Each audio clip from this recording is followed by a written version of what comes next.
বিসমিল্লাহির রহমানির রহিম। আসসালামু আলাইকুম রহমতুল্লাহি ওয়া বারাকাতুহু। আজ অনেক দিন পর মনে হলো নিঃশ্বাস নিতে পারতেছি। এতদিনও নিয়েছি,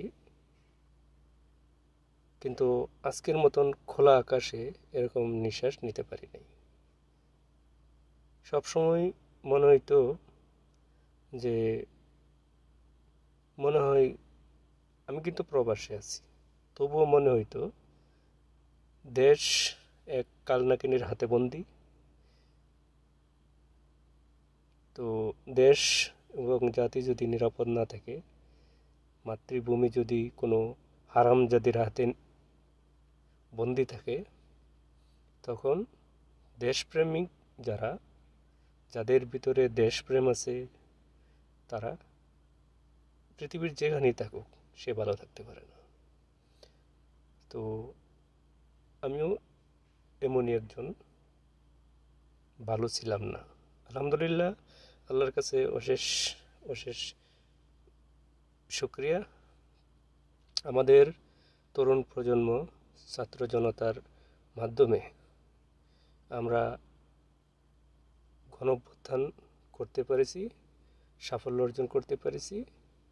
ইনশাল্লাহ আগামী বাংলাদেশ হবে তারুণ্যের এবং উজ্জ্বল ভবিষ্যৎ আছে, আমি তা মনে করি। আমি গভীর শ্রদ্ধার সাথে স্মরণ করতে চাই যেসব ভাই এবং বোন শহীদ হয়েছেন তাদেরকে, এবং চিরকাল তাদেরকে শ্রদ্ধার সাথে স্মরণ করব। আমাদের পরবর্তী যে সব জেনারেশন আসবে, তারাও ইতিহাসের পাতায় থেকে তাদের ভূমিকা জানবে এবং শ্রদ্ধার সাথে স্মরণ করবে। আর যারা আহত হয়েছেন তারাও ইনশাআল্লাহ আগামীতে সম্মানের সাথে এই দেশে বসবাস করবেন, সর্বশ্রেষ্ঠ জাতি হিসাবে এবং এই সমাজে সর্বশ্রেষ্ঠ ব্যক্তি হিসেবে বসবাস করবেন, আশা করি ইনশাআল্লাহ। আর যারা সমন্বয়ক আছেন তাদেরকে আমি কিছু কথা বলবো, আপনারা সতর্ক থাকবেন, সচেতন থাকবেন। আপনাদের উপরে এই যে কুখ্যাত স্বৈরাচারী, সে চলে গেছে, বাট তার রেখে যাওয়া কিন্তু কিলার বাহিনী আছে, বিশেষ করে র আছে, ভারতীয় র। এরা আপনাদের ক্ষতি করতে পারে। সো সচেতন, সতর্ক থাকবেন। আর রাষ্ট্রের কাছে আমার, ভবিষ্যতে যারা রাষ্ট্র পরিচালনা করবে এবং নির্বাচিত হয়ে আসবে জনগণের ভোটের মাধ্যমে, তাদের কাছে আমার অনুরোধ থাকবে, একজন রাষ্ট্রপতি যেই সিকিউরিটি পায় থাকে, বেতনের কথা বলবো না, সিকিউরিটি পায় থাকে, নিরাপত্তা পায় থাকে রাষ্ট্রের কাছ থেকে, একজন রাষ্ট্রপতি হুবহুব নিরাপত্তা দেওয়ার জন্য অনুরোধ করব রাষ্ট্রের কাছে। মানে সমন্বয়ক যারা আছে তাদেরকে হুবহুব একই নিরাপত্তা দেওয়ার জন্য। আর তাদেরকে বিশেষ নাগরিক, মানে লাল পাসপোর্টধারী নাগরিক হিসাবে তারা চাকরি করুক বা না করুক, তাদেরকে লাল পাসপোর্ট দেওয়ার জন্য অনুরোধ থাকবে। এবং যারা আহত হয়েছে তাদেরকে রাষ্ট্রীয়ভাবে, রাষ্ট্রীয় খরচের মাধ্যমে তারা যেন দেশে এবং বিদেশে চিকিৎসা নিতে পারে, সব কিছু রাষ্ট্র গ্রহণ করবে। আমি মনে করি 1971 সালে যে যুদ্ধের মাধ্যমে আমরা ভূখণ্ড পেয়েছিলাম, কিন্তু স্বাধীন হতে পারি নাই। এই 24শে জুলাই হাসিনার যেই ক্র্যাকডাউন চালাইছিল, হত্যাযজ্ঞ চালাইছিল, গণহত্যা, এই গণহত্যার হাজারো ভাই বোনের বিনিময়ে, জীবনের বিনিময়ে আমরা একটা সবাই ব্যক্তি হিসেবে স্বাধীনতা পেয়েছি বলে আমরা ধরে নিতে পারি ইনশাআল্লাহ। আরও অনেক কথা আছে যা বলে শেষ করা যাবে না। আজ আনন্দের দিন, তাই কিছু বলতে চাই না। তো কিছু কথা বললাম এবং এখন কিছু সতর্ক করতে চাই সেই সব প্রাণীদেরকে উদ্দেশ্য করে যাদেরকে দেখতে মানুষের মতন লাগে, আসলে তারা মানুষ কিনা আমার সন্দেহ আছে। এরা প্রাণীর জগতে সবচেয়ে নিকৃষ্ট প্রাণী, যে প্রাণীর নাম আওয়ামী লীগ। এরা এমন কোনো ঘৃণিত কাজ নাই যা এরা করে নাই। এরা শিক্ষা প্রতিষ্ঠান ধ্বংস করছে, যাকে তাকে জঙ্গি, জামাত, শিবির ট্যাগ লাগাইছে। নেই এর কথা পক্ষে কথা বললেই তাকে খুন করে দিছে, গুম করছে, মেয়েদেরকে ধর্ষণ করছে। অর্থাৎ এও কোনো জঘন্যতম কাজ নয় যে এরা করে নাই। আর তাদের নেত্রী, তাদের ভগবান মাতা শ্রীমতী হাসিনা বানু, সে মানে দেশটাকে আসলে তার বাবার দেশও মনে করে নাই। এটা ভুল কথা। বাবার দেশ মনে করলে সে বাবার স্মৃতি দেওয়ার নিজে হাতে আর ধ্বংস করে না কেউ। আজ সে এত জঘন্য কাজ করছে বাংলাদেশে, বিএনপিকে ধ্বংস করার লাগি, জামাতকে ধ্বংস করার লাগি কত জামাতের নেতাকে ফাঁসি দিয়ে দিছে, বিএনপির নেতাদেরকে একজনকে ফাঁসি দিছে, আরও কতজনকে খুন করে দিছে, গুম করছে, পাচার করে দিছে। তো কি লাভ হইল? আজ তুই কোথায় কোথায় গেলি? তুই ছাড়া দেশ চলবো না, তুই হাসিনা বানু মানে ক্ষমতায় না থাকলে রাষ্ট্র পরিচালনা করবো, কেটা তোর আগে করছিস কেটা? আজ তুই গেলি কই? তোর মরণ কোথায় হবে, তোর দাফন কোথায় হবে, তুই নিজেও বলতে পারতেছিস না। একজন সাবেক প্রধানমন্ত্রী তিনবারের, তোর চেয়ে হাজার গুণের যোগ্যতা বেশি। কত মানে তুই নিজে জানোস তোর থেকে যোগ্যতা বেশি। তোর থেকে যোগ্যতা বেশি কাউকে দেখলি তোর গা জ্বলাফেরা করে। এর মানে কি? নিজের অযোগ্যতা ঢাকার জন্য যোগ্য মানুষকে অপমান করস তুই। হত্যা করার জন্য বিনা কারণে জেলে বন্দি করছিস। কিছু কুলাঙ্গা বিচারক দিয়ে সেটা 5 বছরের 10 বছর করছিস। কুলাঙ্গা বিচারক দিয়ে সেটা সংবিধান, যেটা মানে গণভোটের মাধ্যমে সংবিধান সংশোধন করার নিয়ম, সেটাকে তুই ঘুষের মাধ্যমে করে ফেলাইছিস। এই কুলাঙ্গা কিছু বিজর্মা, যাদের কোনো পিতৃ পরিচয় নাই, তাদের মাধ্যমে এটা চেঞ্জ করছিস। যিনি স্বাধীনতার ঘোষণা দিছেন, তাকে নিয়ে তুই কত আজে বাজে কথা বলছিস। ওনার মাজার নিয়ে তুই কি আজে বাজে কথা বলছিস। তোর দলের লোকেরা কত আজে বাজে কথা বলছিস। আজকে তোর বাপের কবরস্থান কই? তুই কই? এরা কোথায়? মানের সততা এবং মান সম্মান, এগুলি আল্লাহ, সৎ থাকলে মান সম্মান আল্লাহই দেয়, বুঝছস?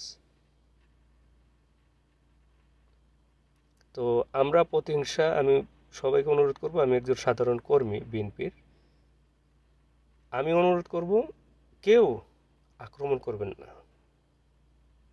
আপনার জানা অজানা যারা শত্রু, তাদেরকে আক্রমণ করবেন না। কুকুরের সাথে কুকুর হওয়া যায় না। আমরা তাদেরকে আক্রমণ করব না এবং ভবিষ্যতে এদের সাথে, এদের চলাফেরাতে আমরা বাধাও দেব না, কিন্তু এদের সাথে সম্পর্ক করবেন না। যারা এলাকায় আছেন, গ্রাম পর্যায়ে আছেন, ইউনিয়ন পর্যায়ে আছেন, তারা এলাকা ভিত্তিক যারা অশ্লীল অত্যাচার করতো, জবরদস্তি করতো, জবরদখলকারী, তাদেরকে অ্যাভয়েড করে চলবেন, তাদের সাথে কোনো সম্পর্ক করবেন না, কিন্তু তাদেরকে চলার ক্ষেত্রে কোনো বাধা দেবেন না। এবং সবসময় সতর্ক থাকবেন, এরা যে কোনো সময় ক্ষতি করতে পারে। এদেরকে মানুষ মনে করবেন না, কিন্তু ভয়ানক একটা প্রাণী হিসাবে মনে করবেন। এদের নেশা চরিত্র যদি কয়েক বছরের পরবর্তীতে পরিবর্তন হয়, তাইলে এদেরকে সামাজিকভাবে আস্তে আস্তে গ্রহণ করবেন। এদের নেত্রী ছাড়া দেশ পরিচালনা হইতো না। আজকে আমি তো দেখতেছি দেশ তো পরিচালনা হইব এবং সব দল ঠিকই এই দেশে রাজনীতি করব, কিন্তু আওয়ামী লীগের দল, আওয়ামী লীগ যে একটা দল আছে, এই দলটা পরিচালনা কে করবে আমি ওইটা নিয়ে চিন্তা করতেছি। এই দল চালাইবার লোক হইতো আজকে নাই। কেন এত অত্যাচার খুন গুম করলি? আজকে একটা নিউজ দেখলাম সন্ধ্যায় কিছু পর, সংসদ ভবনের ভিতরে সাধারণ ছাত্রছাত্রীদের বইসহ দাফন করা হয়েছে, গণকবর। কয়জন পাওয়া গেছে তা এখনো বলতে পারতেছি না, আল্লাহ মাহবুদ জানে। তো এই যে খুন গুম করাইলি, এগুলি করছে কেটা? সংসদ ভবনের ভিতরে সাধারণ ছাত্রছাত্রীদের নিতর দেহ পাওয়া যায়, দাফন, মাটি চাপা দেওয়া কে করতে পারে? হাসিনার লোক ছাড়া কে করবে? তা তুই কি চাইছিলি দেশের? এই ক্ষমতার জন্য তুই এত লিপসা?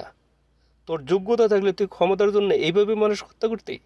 যোগ্যতা থাকলে ইলেকশনের মাধ্যমে তুই ক্ষমতাতে আসতি।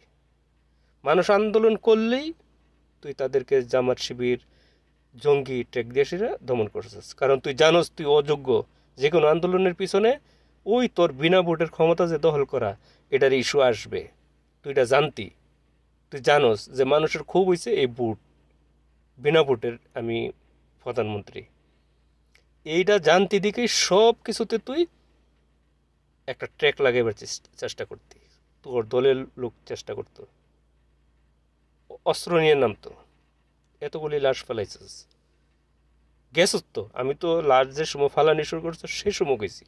যাবি, যাবি যে তো এখনই যা, আর লাশ ফেলাইস না। কেন এতগুলি লাশ ফেলাইছিস? গেলি তো, আর তো জীবনে আসতে পারবি না।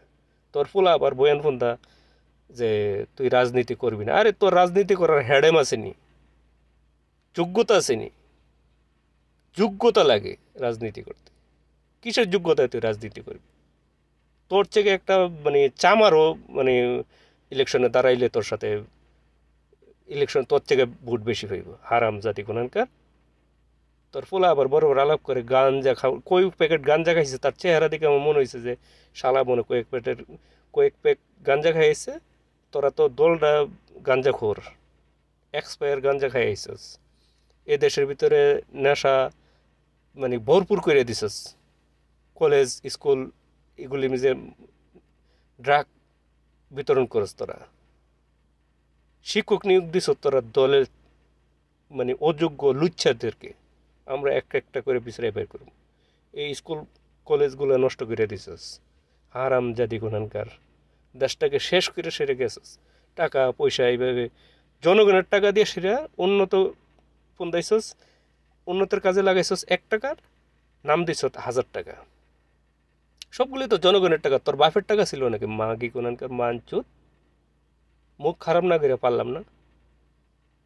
তুই যারে তারে মামলা হামলা মানে করতি, শুয়োরের বাচ্চা। এখন তুই কই পালাইছিস কি লেগে? তোর না বিলে হেডেম, তুই না বিলে পালাইবি না, হারাম জাদি গুনানকার। আবার তোর ফোলায় বড় বড় করে হালা 1.5 টাকার ছাগল গুনানকার। ছাগলের ঘরে ছাগল কথা কইতে পারস না? মানে দেশে তোর মানে রাজনীতি করার অধিকার আছে নাকি, যোগ্যতা আছে নাকি? হারামির বাচ্চা গুনানকার। আওয়ামী সব প্রাণীদেরকে আমি সতর্ক করতে চাই,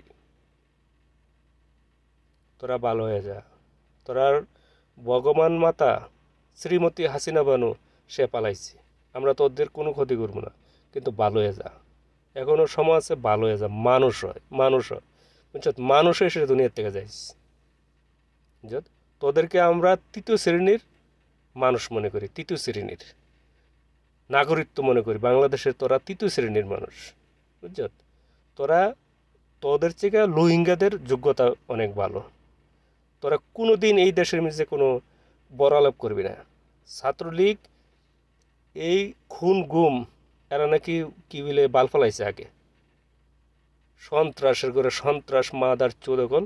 স্কুল কলেজ মানে তোরা মানে নিজের বাপের হোস্টেল বন্ধাইছস।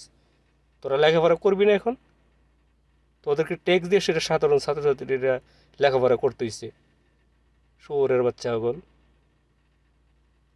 আর রাজনীতি করবি না, আর জিন্দিগিতে রাজনীতি করতে পারতি না এই বাংলার বুকে।